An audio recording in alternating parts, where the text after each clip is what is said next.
Hello à tous, c'est le Sunday Club, on est de retour, enfin. On remet en place petit à petit, on a envie de faire des débriefs parce que forcément on n'a pas arrêté de regarder la F1, mais pour des choses un peu personnelles on n'a pas pu se retrouver. Donc maintenant on va le faire un petit peu comme ça, et on va s'y tenir, on va faire des débriefs, mais aussi des sujets un peu plus costauds dans l'avenir. Et Nadia va revenir pour des sujets pendant la trêve. Mais on avait envie de parler de ce week-end du Qatar. Est-ce que t'as un truc à retenir déjà en particulier? Et puis après c'est une discussion à la cool sur Sunday Club. Il y a tellement de trucs.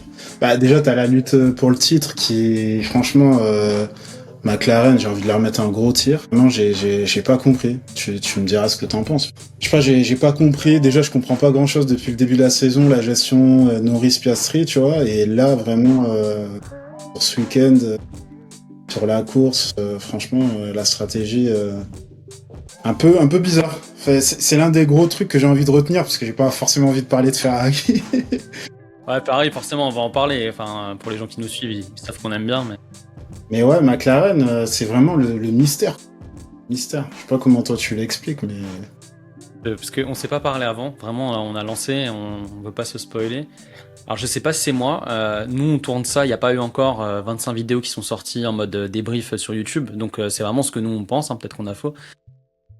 Et le fait d'avoir fait cette règle avec les pneus a rendu le Grand Prix mais tellement inintéressant, parce qu'on savait tous qu'en gros ils allaient boxer au 32e tour, à part McLaren, il n'y a rien en termes de stratégie. Alors déjà que de base il n'y a pas de dépassement, donc en gros en règle générale la stratégie peut un petit peu aider. On va pas parler d'Hamilton, mais tu vois, moi je regarde toujours, tu sais, en bas à combien il est-ce qu'il va dépasser ou pas. Mais en fait, que ce soit Russell, Hamilton, vu qu'il y a double pit stop parce qu'ils ont même pas forcément le choix et tout, en fait tu perds des places directement. Tu sais qu'au 32e tour, ils ont pas le choix à cause de l'histoire des pneus et qu'ils ont boxé au 8e. Donc tu sais que ça va être comme ça et ça va pas bouger. À part un peu McLaren Verstappen où bah là il y avait un peu plus de flexibilité. Franchement, c'était rompi, je trouve. Je sais pas ce que t'en as pensé, mais Bah, en fait, je crois que Lewis il résume archi bien un moment. Ils disent vraiment c'était une course de. Déjà que c'est un peu le cas cette année, en fonction des circuits, hyper dur de dépasser. Il suffit que tu aies un train DRS et en fait, bah, il se passe rien. Alors là, avec cette règle du double pit stop, vraiment, il y avait aucun intérêt, quoi. Enfin, il y a rien à suivre, il y a eu zéro dépassement. Le seul qui a un moment tenté, Hülkenberg et Gasly, ils se sont pris, voilà. Enfin, de merde, quoi. Pour un avant-dernier Grand Prix, franchement, je trouve que c'est dur, quoi. ouais, totalement. Et puis ouais, bah, pour revenir sur McLaren, et tu sais pas pourquoi c'est eux qui sont le plus en avant. Donc quand ça s'est passé, c'est eux qui doivent prendre la décision en premier. Donc c'est quand même plus compliqué. Alors là, c'est Verstappen. Après, tu suis d'une certaine manière, mais tu sais pas pourquoi, sachant que ils sont au courant que c'est entre le 7 et le 8e tour, où c'est le premier tour où c'est possible, avec cette histoire de règle de changement de pneus, d'aller faire le pit stop. Quand on connaît le nombre de personnes qui sont derrière, qui sont en train de travailler, t'as envie de dire, mais enfin, c'est arrivé limite un tour avant, parce que c'était au virage 1, mais donc le tour d'avant pour Hülkenberg et Gasly. Ok, je sais pas combien ils avaient d'avance à ce moment-là, peut-être qu'ils avaient un petit 15-20 secondes d'avance, même pas, enfin dans ces eaux-là. Donc en gros, t'as quand même plus de la moitié du tour pour réfléchir est-ce que je boxe ou que je. Alors oui, Norris va être un peu défavorisé, mais en même temps, ça va se jouer à une ou deux places max, quoi. Mais moi, tu vois, j'ai limite l'impression que, bah, justement, ils savaient que ça allait défavoriser Norris et que du coup, ils se sont dit, bah, on va faire la même chose pour les deux. Parce que pour le coup, t'as quand même la possibilité de boxer Piastri.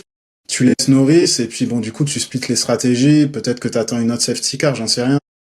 Mais C'est là, toujours le mettre les truc pour deux pas comme, favoriser, quoi. ouais, franchement, ces règles-là, franchement, ça nous a saoulé tout. Bah là, on arrive au bout, je trouve, du truc, parce que typiquement, ils auraient pu piter, enfin, t'avais le temps de réfléchir et de prendre la décision. Et je pense qu'effectivement, tu sais, t'as l'espèce de truc où ça implose dans leur cerveau en disant, ah bah non, mais si on fait ça, c'est pas possible. Bah du coup, parce qu'on donne avantage à l'un à l'autre, et puis il reste que une course et demie, entre guillemets. Et voilà, ça fait ça. Ouais, non, c'est les limites du. Et tu vois, au début, je pouvais comprendre. T'as envie de donner les mêmes chances aux deux pilotes et franchement, c'est hyper, c'est chevaleresque et tout. J'adore, hein, j'adore l'idée. Enfin, là, on est quand même sur du sport. Tu vois, t'as de la compétitivité, t'as de la. Et voilà, au bout d'un moment, tu dois faire des choix. À force de pas vouloir faire de choix, bah, tu vas te retrouver à Abu Dhabi. sous pression de dingue avec un Verstappen qui, enfin, il a le momentum avec lui. Enfin, il sait. En plus, Abu Dhabi, dans le passé, voilà, il a déjà, voilà, ça va pour lui. Tu sais, il va se passer tout un truc, je trouve, qui avantage Red Bull et Verstappen par rapport à McLaren et ils ont la pression. Ils ont une pression inutile, je trouve, pour le coup. Ouais, totalement. Bah, de toute façon, on va voir, hein. Et ils commencent à avoir des calculs de comment ils peuvent gagner, enfin comment chaque personne, enfin entre les trois Ouais. peut gagner. C'est vrai que forcément Norris a un peu plus d'avance. Donc si je dis pas de bêtises, je crois que il peut faire un, 2, 3, 4, mais Verstappen doit être, je crois, au moins deuxième. Piastri c'est plus compliqué, Verstappen c'est un peu entre deux, mais c'est sûr que ça facilite pas les choses. Et là, je pense que même s'ils avaient pité, Norris aurait peut-être perdu une place ou deux, mais au moins ils auraient eu la bonne stratégie et il aurait peut-être pu remonter parce que finalement, il y a match quand même entre la McLaren et la Red Bull. Enfin, la Red Bull, Verstappen tout le week-end. Donc, voilà, je pense que, enfin, pour le coup, c'est une erreur vraiment et ça rend les choses encore plus compliquées. Dans l'autre sens, ça va être hyper intéressant. Et je sais pas, entre guillemets, à qui je voudrais être Détroit la semaine prochaine, quoi. Bah, moi, je pense que la position de Max, c'est la plus cool. T'as rien à perdre depuis le début. Voilà, t'es là, tu mets la pression et puis t'arrives sur ce dernier Grand Prix. S'il est pas champion, c'est pas très grave. De toute façon, c'était pas le favori cette année et il a jamais mené le classement. Et puis s'il gagne, pour moi, il fait l'un des coups du siècle. Pour moi, il est dans la meilleure position. Et puis les McLaren, clairement, voilà, ils se sont mis dans la merde. J'ai envie de dire que même s'ils gagnent, on va leur reprocher la manière dont ils ont mené cette saison. Ça va pas faire un super champion. Mais on avait fait un débat, allez le voir, elle est encore diffusée sur YouTube. Où on était avec Nadia et il fallait un petit Ouais, peu dire voilà, est-ce que la saison elle va être un peu sous-cotée ou sur-cotée? Et moi je devais dire, si je l'avais pas choisi, on tirait au sort, hein. Je devais dire qu'en gros elle va être un petit peu claquée la saison. Et c'est vrai que de manière globalement la saison, c'est pas la saison la plus intéressante. Il y a eu un vrai truc où au début McLaren avait tellement d'avance que ouais, on était persuadé que ça va se jouer entre eux. Heureusement, presque, j'ai envie de dire, la Red Bull, ils ont continué à faire des améliorations et elle est revenue sur la fin de saison. Mais c'est vrai que c'était pas la saison la plus intéressante. ouais, non, clairement pas. Chaque week-end, on t'entend les pilotes qui se disent que bah, quand t'es dans l'air sale, tu peux rien faire. T'as aucune voiture qui peut vraiment se rapprocher. T'as très peu de dépassements. Franchement, là, comme ça, je me rappelle pas d'un Grand Prix Pareil, où moi aussi, vraiment j'ai du vraiment début du à mal la à les fin. imprimer. Ouais. Ouais, tu vois, vraiment, j'ai l'impression que tous les week-ends se sont un peu succédés. Et c'était un peu les mêmes scénarios et que, ouais, et qu'il s'est pas passé grand-chose. T'as eu très peu d'accidents, t'as eu très peu de retournements de situation. Ouais, Et puis, très peu de constance aussi entre les voitures. Avant peut-être de parler de Ferrari, parce que bon, on est en dépression. Parlons d'une note positive, mais à la fin qui était négative. C'était quand même le rythme de Isaac. Alors, deux tours de la fin, la voiture a un souci. D'abord, on le voit sur les on-board. Je sais pas si tu as pu voir. Ça se fait petit à petit, en fait. Ça fait sur un tour. Bah, tu sais, les espèces de protections qu'ils ont sur les roues, de ouais. côté en carbone. En fait, elle fait que de bouger pendant un tour. D'ailleurs, quand on voit l'on-board, c'est ouf, hein. Par rapport à la Ferrari, Racing Bulls, putain, comme elle tient le pavé, c'est le jour et la nuit. T'as l'impression qu'il y avait pas de correction, on dirait un jeu vidéo, le bail, c'est ouf. Et tu vois le truc qui vibre au fur et à mesure. Il continue de prendre les vibreurs comme si de rien, mais il se rend compte que quelque chose bouge sur la gauche. D'un coup, ça se décroche. Donc je sais pas exactement, encore une fois, on le tourne le lundi matin, j'ai juste vu l'onboard, j'ai pas plus vu. Mais du coup, je pense qu'en se décrochant, ça a causé aussi la crevaison. Mais T'as ça, raison. c'est horrible parce qu'à deux tours de la fin, t'y crois. Et dans l'autre sens, il avait dans la course un pace de ouf, une bonne qualification. C'est dur quand même. Ouais, il te fait un solide week-end, hein. Ouais, bon, Isaac, il est français, forcément, on le met en avant, mais même Lawson, tu vois. Lawson, pour moi, je trouve c'est solide et tout. Enfin, la Racing Bulls, ils font une vraie saison, un peu comme Williams. Mais s'ils avaient mis ces 6 points, attends, ces Ouais, 8 points, ils auraient eu 100 points au constructeur. Ça aurait été pas mal, tu vois. Psychologiquement, je trouve que ouais, c'est c'est joli. fort. C'est fort. Et puis après, tu sens que c'est quand même une saison où il y a très peu d'écart entre toutes les voitures. Bon, à part McLaren et Red Bull et Mercedes qui sont, je trouve, assez constants. Ils sont tout le temps en tête d'affiche, tu vois. Ouais, Mais mais t'as même un derrière. tableau Ouais. à part peut-être Alpine ou Ouais, quand le même film histoire qui est quand battle. même. Mais à chaque fois, sur le midfield, tu sais pas qui va sortir en tête, quoi. Et c'est dingue parce que maintenant t'as Ferrari dans le midfield, quoi. C'est ça qui est fou. Ouais. Bon, on va parler de Ferrari parce que là, depuis avant, Ouais, moi ça y est, vraiment, par rapport à faire, je vais pas du tout te couper, hein, mais tu parles de ça, qui galère Leclerc avec des Sauber, avec les steaks. Enfin, on est où? c'est dingue. Mais tu vois, en fin de réglementation, avoir une Ferrari qui est à ce niveau-là, enfin, il s'est passé quelque chose. T'as beau avoir, en début de saison, tu sais que McLaren est au-dessus et donc tu te concentres sur 2026, ok. Mais un minimum, tu vois. C'est dingue. Ouais, c'est à la limite si elles se font pas manger par les écuries clientes à chaque fois que ce soit As ou Sauber, tu voyais que ça se tapait, quoi. Franchement, je sais pas, je m'attendais pas du tout à une saison comme ça chez Ferrari. Tu l'as fini l'année dernière où t'es limite aussi rapide que la McLaren. Et puis là, t'es tellement loin d'eux, quoi. Et puis on était hypé aussi tout l'été. Il y a un côté presque cinéma. Charles, Lewis, Ferrari. Il y a de ça, et mine de rien, t'as un imaginaire, t'as des attentes. Là, la saison, elle est exécrable.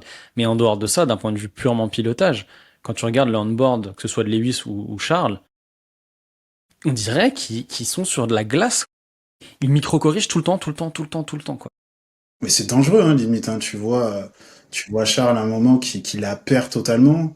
Euh, Lewis, pareil, mais je pense que Lewis, il était vraiment dans un mood où il avait vraiment pas envie de se mettre en danger non plus. Donc, ouais, c'est la descente en enfer. Je sais pas trop ce qui s'est passé. Et en même temps, t'as le langage verbal et corporel des deux pilotes. Enfin, que je trouve, tu me dis ce que t'en penses, mais Lewis, j'ai jamais vu aussi déprimé. Dernière saison chez Mercedes, elles étaient dures. Mais là, vraiment, je pense que s'il avait la possibilité, il partirait en vacances tout de suite. Ce qui est super compliqué, tu vois, c'est le côté les non-dits. Et ce qu'on ne peut pas dire aussi par rapport à Ferrari, la marque, tout ce qui va derrière. Et tu sens que Lewis, il préfère ne pas parler. Parce qu'il y a un moment, en fait, il va s'en prendre plein la gueule et tu peux presque rien dire. Alors que bon, là, il y a quand même des réalités. On suit tous les deux sur Twitter Scuderia française, là, qui est le compte Twitter. Alors, c'est pas officiel, mais en tout cas, qui parle de Ferrari. Lui, il en peut plus. C'est super drôle de voir.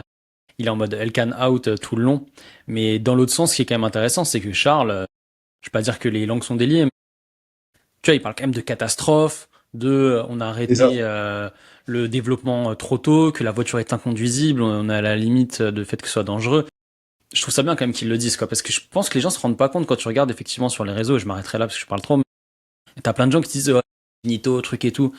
Ils font ce qu'ils peuvent en fait aussi. Mais clairement, clairement. Et c'est cool que Charles le dise. Alors après, il est dans une position par rapport à Lewis où je pense qu'il peut se permettre. Donc c'est cool. Même si Lewis, il a quand même, à certains moments dit, même si je crois que ce week-end où il le dit, où il dit qu'il y a beaucoup de choses à changer et qu'il espère que ça changera l'année prochaine. Mais moi, c'est ce que j'ai pas trop aimé, en fait, chez Ferrari, même chez Vasseur. Alors après, il est dans un rôle, je pense, un peu politique. Mais t'avais toujours l'impression que, bah non, la voiture est là, elle a du potentiel, elle peut le faire, Perfo. il y a de la perfo, et en fait, t'avais envie de lui dire, ok, il y a de la perfo, donc ça dépend de quoi? C'est la faute des pilotes, c'est la faute de, tu vois? Et, et du coup, je trouve que ça a un peu porté toutes les critiques bah, sur Charles et encore plus sur Lewis aussi, tu vois. Et c'est là où je me demande si du coup, bah, la faute de Ferrari, elle est justement de pas avoir assumé que, bah, en fait non, dès le début, la voiture, elle est mal née, arrêter le développement et en fait, bah, les pilotes, ils surpilotent depuis le début, quoi. Ils font ce qu'ils peuvent. Et c'est juste pas leur faute. Alors après, tu as la déclat d'Elkan aussi qui en remet une couche.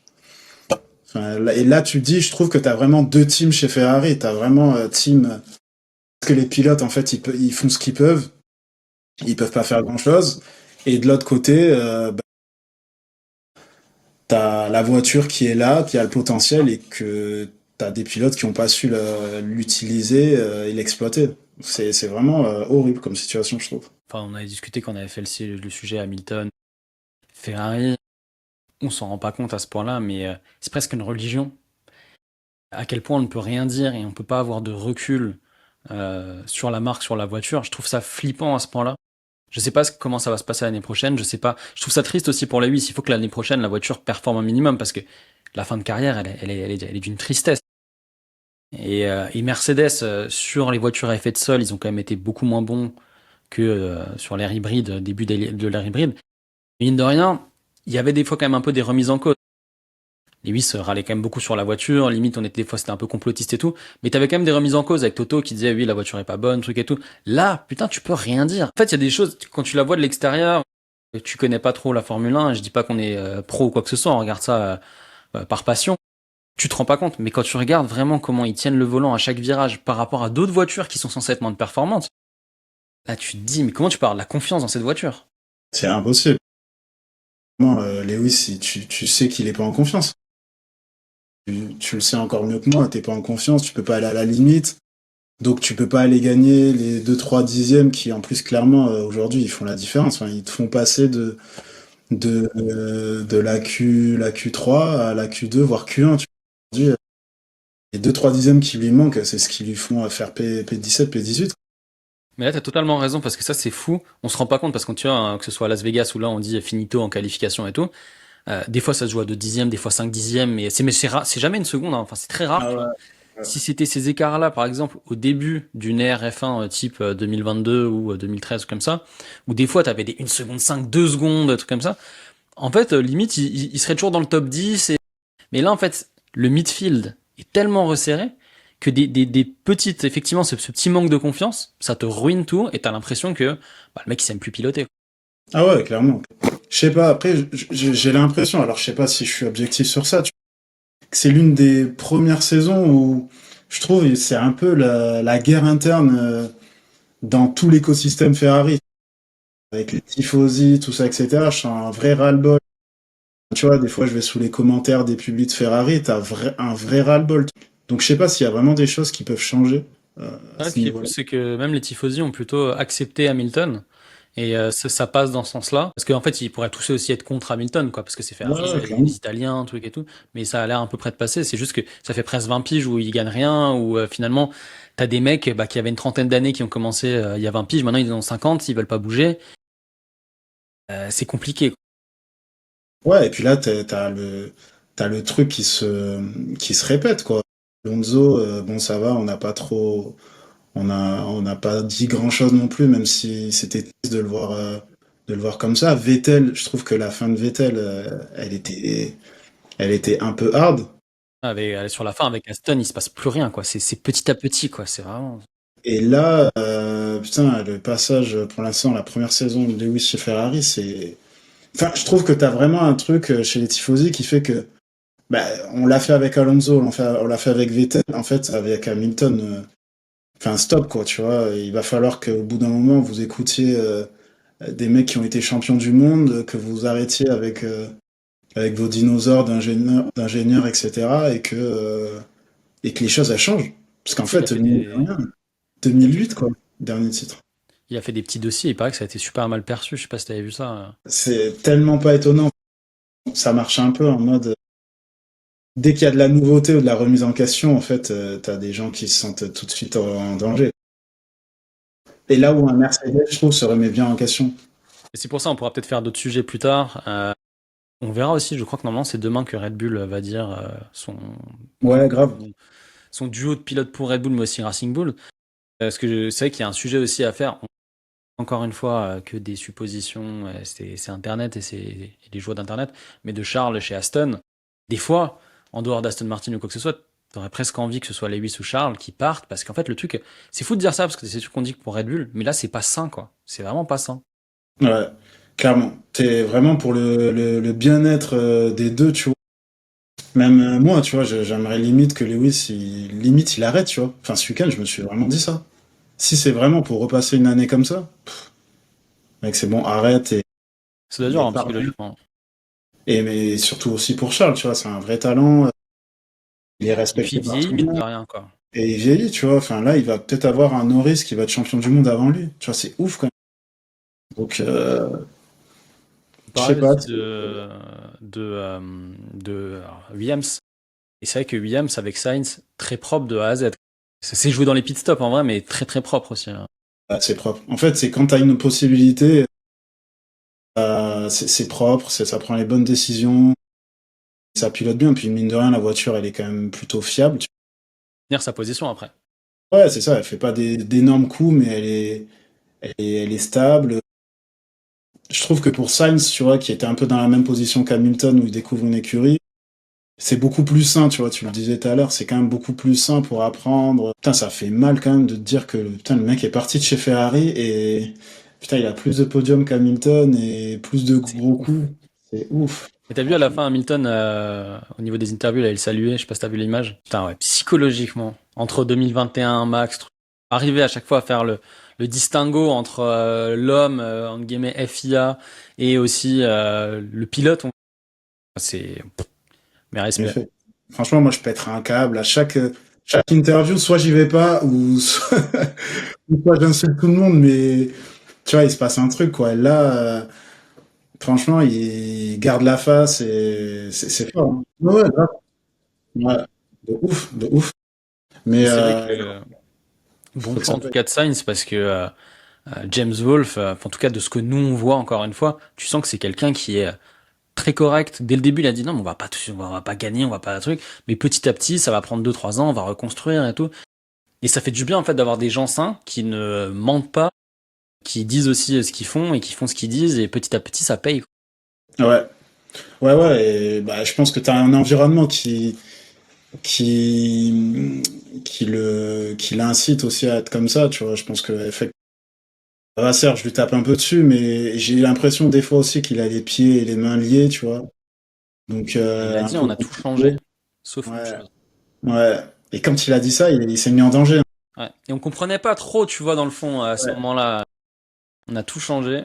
Mais 2026, je pense que c'est plus que jamais le moment où tu vas savoir si Ferrari a pris un virage important, ou alors s'ils continuent dans leur dinguerie, quoi. Ouais. Est-ce qu'ils vont réussir, tu vois, à reconstruire vraiment une voiture de A à Z qui tienne dans le temps, qui soit facile à conduire? Surtout aussi en termes de moteur, parce que en dehors de l'aéro qui change, de la forme, de la légèreté des voitures plus petites, le moteur, ça a l'air d'être un casse-tête, vraiment. Il y a l'air d'avoir beaucoup de problématiques. Il y a un gros taf. De toute façon, on va s'en rendre compte assez vite, quoi. Mais c'est vrai que c'est Ouais, flippant. je m'y connais pas trop, mais c'est vrai que les gens disent que le moteur aura une importance capitale. Bon, après, t'as des rumeurs. Celui de Mercedes est au-dessus du lot, celui de Ferrari, c'est pas ouf. Bon, après, je sais pas à quel point c'est de l'intox, etc. Donc, on verra. Bah, il y a une vraie prouesse sur l'électrique, en fait. Et c'est un département différent, tu vois. Alors, ils savent faire leur moteur à Ferrari, il n'y a pas de souci là-dessus. Mm. Mais là, la partie électrique, elle devient tellement puissante qu'on est sur de l'hybride presque en mode 50-50. Et en fait, il faut aussi bien savoir gérer un moteur thermique que électrique. Tout ce que ça engage en termes de batterie, régénération, d'envoi de puissance, il faut pas se louper. Non, ça va être compliqué. Je me dis qu'aussi, si un Lewis est parti chez Ferrari, est-ce qu'il a eu des garanties? Il va pouvoir apporter son expertise. Enfin, c'est là où, c'est là où je me dis que 2026, ça va être hyper intéressant aussi, tu vois. T'as tout qui peut être redistribué. Mais franchement, la saison, elle a été tellement longue que même, tu sais, j'ai l'impression qu'on a tous besoin de breaker aussi, tu vois. Franchement, j'ai pas trop hâte là, tu Ouais, mais c'était une saison qui était longue aussi un peu psychologiquement parce que il y a eu des gros ventres mous pendant la saison.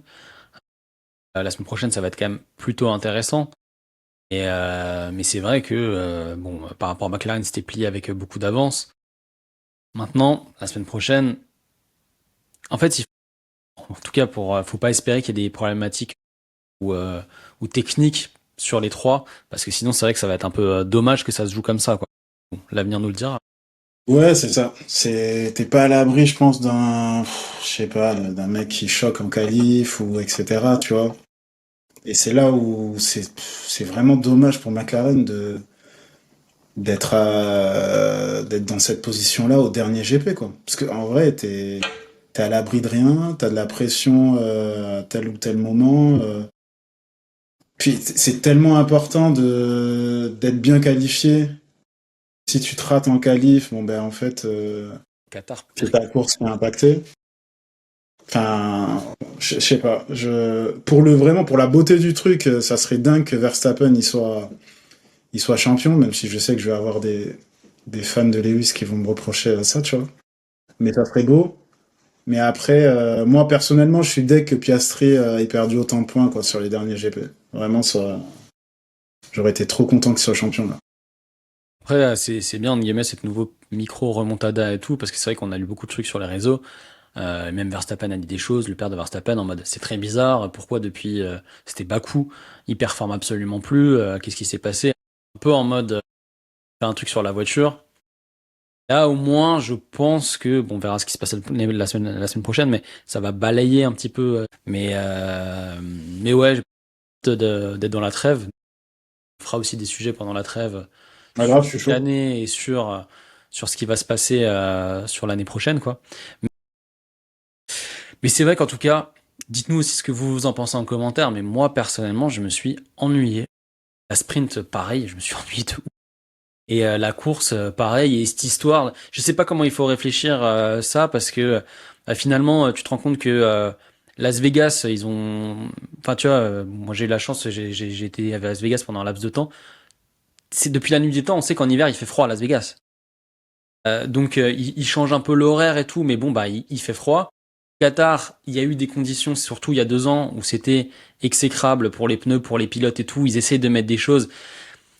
Mais finalement, en fait, ça fait un truc super rompiche. C'est vrai que Monaco aussi, ils avaient fait des petites modifications par rapport au pit. Ils essayent de faire pour que la course soit intéressante.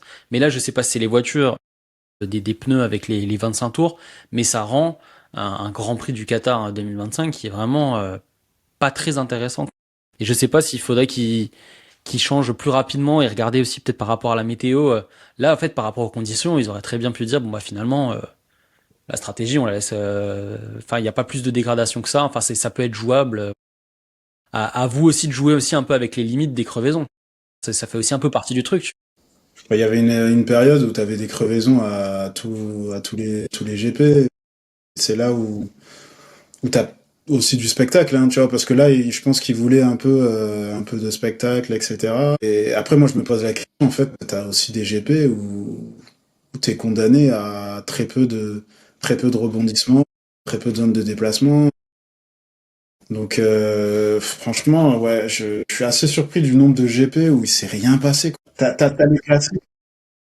T'as Silverstone, il se passe toujours des trucs, mais aussi, bah, pour le circuit, aussi pour la météo. Qu'est-ce que t'as après?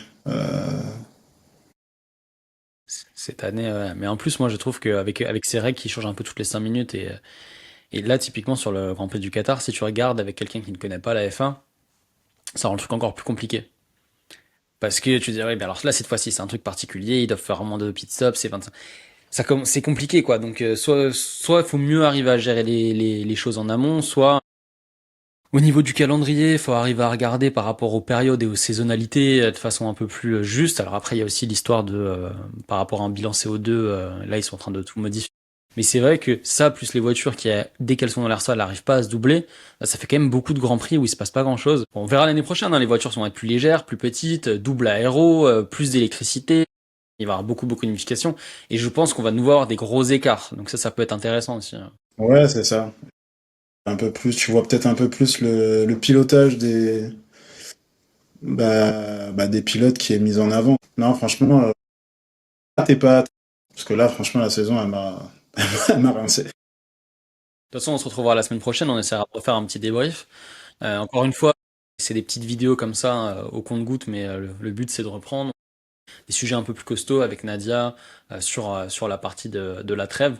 Peut-être que, j'en sais rien encore une fois, hein, si on arrive à reprendre la parole dans la semaine, je dis une connerie, hein, mais si demain on dit que Isaac est chez Red Bull, ça peut être un sujet aussi. Moi je suis curieux d'en parler avec toi, avoir ton avis. Est-ce que c'est trop tôt ou pas? Est-ce que ça va lui griller les ailes? Enfin, il y a aussi des choses à parler. Carrément. En tout cas, on va essayer d'être un peu plus réactif. Ouais, il y a tous les réseaux sociaux de Sunday Club. Vous pouvez aussi l'écouter, hein, c'est un podcast, il n'y a pas que le côté YouTube. Abonnez-vous, c'est important. Merci Gaël, c'était cool. Ouais, trop cool. Courage à ce week-end. On va suivre ça. Celui de dépression avec Ferrari. Franchement, on sait pas à quelle sauce on va être mangé, mais Ouais, ça c'est fait. ça, quoi. C'est dur, hein. C'est dur, hein, psychologiquement à chaque fois. Ouais. Tu te dis putain, 18-20e, des trucs comme ça et tout, c'est pire en pire. Bon, bah c'était le Sunday Club et on se retrouve très bientôt. Ciao. Yes, ciao, ciao.